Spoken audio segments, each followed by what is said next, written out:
Welcome guys, আমি জিয়াদ আহমেদ আকাশ। আমি মিম। চলে আসলাম আরেকটি সুন্দর একটা ভিডিও নিয়ে। আসলে এটা একটা ইমোশন, কারণ এত সুন্দর একটা গান আজকে আমরা রিয়াকশন দিতে চলেছি, যেটা হয়তোবা এই পর্যন্ত আমার সবথেকে পছন্দের একটা কোনো গান, সেটা হচ্ছে মা নিয়ে। আর যে মুভি থেকে গানটি নেওয়া হয়েছে সেটা হচ্ছে ধূমকেতু। আর সং নেম মা, সিঙ্গার অনুপম রয়, মিউজিক ডিরেক্টর অনুপম রয়, লিরিক্স অনুপম রয়। অনুপম রয়ের প্রত্যেকটা গানই অনেক সুন্দর। আর যেহেতু ধূমকেতু মুভি ক্রেজটা অনেক হাই এখন, আর সবচেয়ে বড় কথা এখনকার আমাদের জনপ্রিয় মেগা স্টার দেবদার মুভির সং। আর যেহেতু রিলিজ করছে বেশিক্ষণ হয়নি, মাত্র 28 মিনিট আগে, তো চিন্তা করলাম যে আর দেরি করবো না। অনেক অপেক্ষা করতেছিলাম 2-3 দিন ধরে এই গানটার জন্য, যখন থেকে পোস্টার দেখেছি যে গানটা রিলিজ হবে। তো যাই হোক, সব দেবিয়ানদের জন্য আমাদের পক্ষ থেকে এটা একটা বিশেষ উপহার বলতে পারেন, কারণ আমরা এত তাড়াতাড়ি রিয়াকশন ভিডিও করি না, আমরা অনেক লেটে করি। আজকে তাড়াতাড়ি করতেছি কারণ অনেকেই কমেন্ট করছে যে 3টার সময় ভিডিও ছাড়বে দাদা, তাড়াতাড়ি আপলোড দিবেন। আমরা অপেক্ষায় আছি শুধুমাত্র আপনাদের ভালোবাসার জন্য। সব কাজকর্ম বাদ দিয়ে চলে আসছি এই ভিডিওটি বানানোর জন্য। মিমও ঘুমাচ্ছিল, ওপর ডেকে তুললাম এইটার জন্যই। যাই হোক, ভিডিওটি কেমন লাগলো অবশ্যই কমেন্টে জানাবেন, আর আমাদের চ্যানেলটিকে সাবস্ক্রাইব করে পাশে থাকবেন। আর শুধুমাত্র আমাদের সুপারস্টার মেগা স্টার দেবদার জন্য চ্যানেল থেকে ভিডিওটি ছাড়া হয়েছে, সেটা হচ্ছে সারে গামা বেঙ্গলি। চ্যানেল লিঙ্ক আর ভিডিও সোর্স লিঙ্ক আমি অবশ্যই ডেসক্রিপশনে দিয়ে দেবো, আপনারা চাইলে চেক করতে পারেন। আর অবশ্যই সারে গামা বেঙ্গলি চ্যানেলকে সাবস্ক্রাইব করে দিবেন, আর আমারটা তো করতেই হবে। ঠিক আছে, তো শোনা যাক।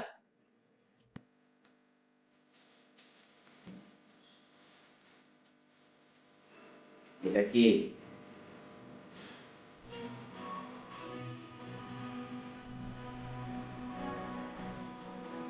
দে?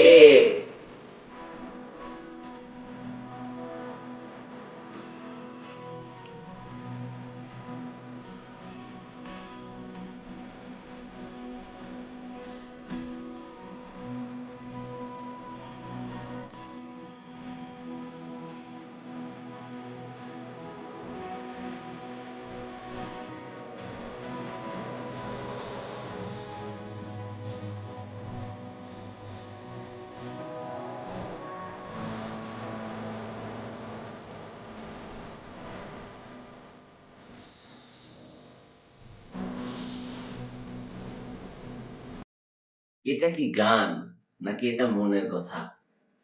যে ঘুমোতে দাও, দেখো না, আসলে এটা তো আমরাও বলি। ঠিক আছে, আমার মনে হয় এটা গান না, এটা প্রত্যেকটা মানুষের জীবনের একটা অনুভূতি তুলে ধরছে অনুপম রায়। অসাম অসাম, এক কথায় অনেক সুন্দর। দেখি।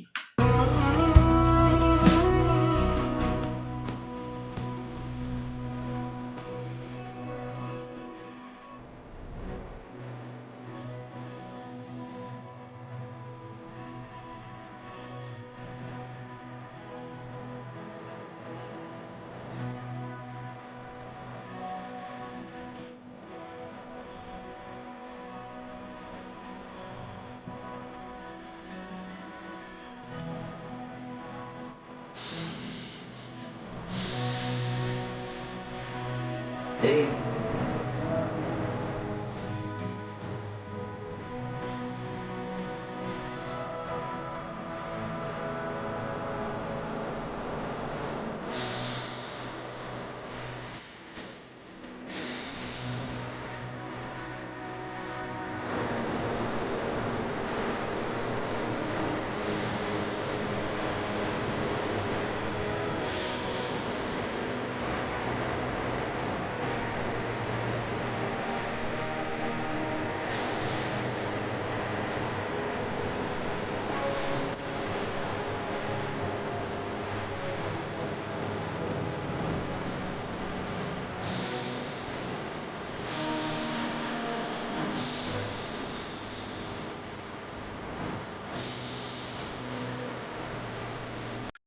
সত্যি মায়েরা সবই বোঝে। আপনারা কিছু করলেও বুঝবে, কিছু না করলেও বুঝবে। আসলে মায়েরা এরকমই, ওরা চোখ মুখ দেখলেই বোঝা যায় যে তার সন্তান ভালো আছে না খারাপ আছে না কি অবস্থায় আছে, বুঝে যায়। ইভেন তাদের মধ্যে হয়তোবা কোনো দৈবিক কোনো শক্তিও আছে, তারা অমঙ্গল কিছু হলেও বুঝে যায় যে এখন আর বাসার থেকে বের হোস না। আর যারাই তাদের মায়ের কথা না শুনে বের হয়েছে, আমি নিশ্চিত যারা মায়ের কথা শোনে না তাদের সাথে ভালো কিছু হতেই পারে না, কখনো হয়ও নাই। এরকম ইতিহাস অনেক দেখেছি। যারা মায়ের অবাধ্য হয়ে চলেছে তারা অনেক অনেক বড় বড় বিপদে পড়েছে। আর এই গানটাতে একটা রহস্য টাইপের কিছু আছে যেটা বোঝা যাচ্ছে যে তার মা দেবকে বলেছিল যেগুলা করতে, হয়তোবা দেব শোনেনি। এখন বুড়া বয়সে এসে দেব এই যে ভিজুয়ালটা আমরা দেখতেছি এটা কিন্তু এখনকার না, এটা অতীতের। কারণ দেব যখন স্টার্টিং থেকে আসে দেব কিন্তু বুড়া হয়ে আসছে, আর এখন যেগুলা দেখতেছে এগুলা খেয়াল, ঠিক না? হ্যাঁ, এগুলা অতীতে ঘটে যাওয়া দৃশ্যগুলা ও জাস্ট ভিজুয়াল করছে যে এগুলা আমার সাথে ঘটছে। আর ওর মাও এখন অনেক বুড়া হয়ে গেছে, দেবও বুড়া হয়ে গেছে, মাও বুড়া হয়ে গেছে। এটা অতীতের ঘটে যাওয়া, তার মানে এর মধ্যে অনেক কিছু কাহিনী আছে যেগুলো মুভি দেখলে বোঝা যাবে, তার আগে এখন বোঝা যাচ্ছে না। যাই হোক, গানটা অনেক সুন্দর লিখছে, গানটা অনেক সুন্দর, গানটা প্রত্যেকটা সন্তান এবং প্রত্যেকটা মায়ের মনের কথা এখানে তুলে ধরছে। অনুপম রায় একটা লেজেন্ড, তার যে সে যে লেজেন্ড তার প্রমাণ সে এই গানটাতেও দিয়ে দিল।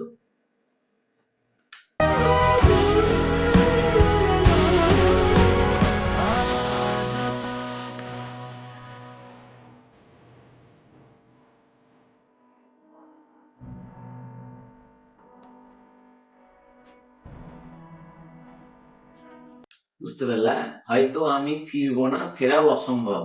তার মানে ও কোন একটা জায়গায় যাচ্ছে যেখানে ও ভালো করেই জানে যে ওর ফেরা অসম্ভব, কিন্তু ওর মা ওকে নিষেধ করেছিল যাওয়ার জন্য। ওর মার কথা না শুনেই হয়তো বা চলে গেছে, যে জন্য এখন এসে আফসোস করছে। এটাই বোঝা যাচ্ছে এই গানটাতে।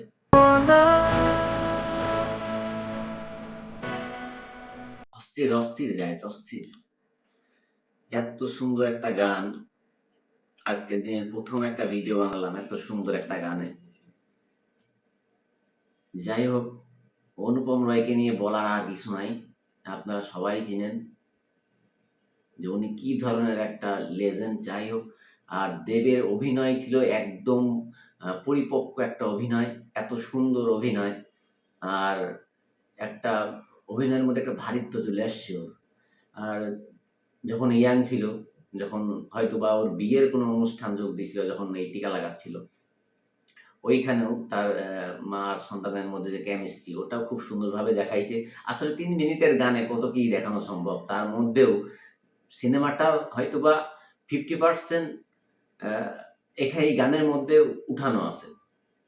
এর আগেও একটা আমরা গান রিভিউ করছিলাম, সেটা ছিল হচ্ছে গানে গানে। গানে গানে শুধু একটা প্রেমের গল্প দেখাইছে, কিভাবে একটা প্রেমের গল্প স্টার্ট হয় সেটা দেখানো হয়েছে। আর এখানে একটা মায়ের সাথে সন্তানের সম্পর্ক, এটা দেখানো হয়েছে। নেক্সট আরো কি কি গান আসতে চলেছে অবশ্যই সেটা নিয়ে আমরা ভিডিও বানাবো যখন ছাড়বে। তবে আমার কাছে আমার চ্যানেলে এই পর্যন্ত করা সব থেকে সুন্দর, মানে বেস্ট গান এটা। আর যেখানে মা আছে, মা শব্দটি আছে, সেখানে আর কোনো তুলনা করা সম্ভবই না। আর যারা দেবের ভক্ত আছেন, যারা আমার বাংলাদেশে শাকিব খানের ভক্ত আছেন, তারা একবার হলেও গানটি শুনবেন। যারা দেবকে পছন্দ করেন না, এই গানটা শুনে তার অভিনয়টা একটু পর্যবেক্ষণ করে দেখবেন যে দেব যে মেগা স্টার, তার প্রমাণও এখানেও দিয়ে দিয়েছে। আপনারা দেখেন, গানটা দেখেন, তাহলে বুঝতে পারবেন। যাই হোক, এই এই গানটা নিয়ে আর বেশি কথা বলা সম্ভব না, কারণ মা মানে একটা ইমোশন, আর মা নিয়ে কথা বলতে গেলে পরে ভিতর থেকে কেমন যেন একটা ইমোশন কাজ করে। যাই হোক, আমাদের ভিডিও যদি ভালো লেগে থাকে অবশ্যই চ্যানেলটিকে সাবস্ক্রাইব করে পাশে থাকবেন। আর অবশ্যই বেল আইকনটি অল করে অন করে নেবেন, যাতে আমাদের প্রত্যেকটা ভিডিও আপলোড করার সাথে সাথে আপনারা দেখতে পারেন। আর রানা ভাইয়ের একটা রিকোয়েস্ট ছিল যে লাভ মি লাভ মি কেলো কীর্তি একটা গান, লাভ মি লাভ মি, ওটার ভিডিও আমরা আজকেই নিয়ে আসবো। তো রানা ভাই অবশ্যই দেখবেন। আর আরেকজন দিছিল হচ্ছে বাপি বারিজা একটা গানের রিকোয়েস্ট, ওইটাও আমরা নিয়ে আসবো। আসলে আপনারা যত পারেন কমেন্টে লেখেন দেবের কি, কি নিয়ে আসতে হবে, নিয়ে আসবো। কারণ অলরেডি মিম তো দেবের মানে অন্ধ ভক্ত। আপনারা কি ফ্যান আমি জানি ও কত বড় ভক্ত।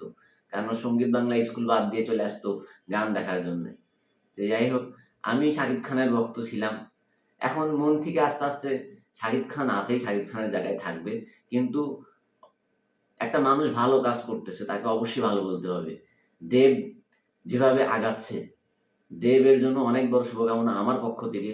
কারণ ও তো জানাবেই শুভকামনা। কিন্তু আমি তো শাকিব খানের ভক্ত। তারপরও আমার ভেতর থেকেও এখন অ্যা বের হচ্ছে যে দেব মেগা স্টার। আমার কথা আগাই যাক বাংলা সিনেমা। হোক মেগা স্টার, কোনো সমস্যা নাই। শাকিব খান আগায় নিয়ে যাক, দেব আগায় নিয়ে যাক। পারলে আমাদের জিদ্দা আছে, জিদ্দাও আগায় আসুক এই সময়। একটা প্রলয় সৃষ্টি করুক বাংলা সিনেমাতে। যাই হোক, ভালো থাকবেন, সুস্থ থাকবেন। আর সবাই সবার মাকে বেশি, বেশি ভালোবাসবেন। তো আজকের মতো এই পর্যন্তই। দেখা হচ্ছে পরবর্তী ভিডিওতে। আল্লাহ হাফেজ। আরেকবার আসলাম কিসের জন্যে? কারণ গান রিভিউ তো আমরা করি ঠিক আছে, কিন্তু এই যে মিম যে পাশে বসে, বসে এতক্ষণ গান রিঅ্যাকশনের সময় বসে, বসে কান্না করছে এটা তো আমি দেখিনি, ঠিক আছে? যাই হোক, ওর অ্যা মানে ইমোশনাল হয়ে গেছে। সবাই ভালো থাকবেন, সুস্থ থাকবেন। আল্লাহ হাফেজ।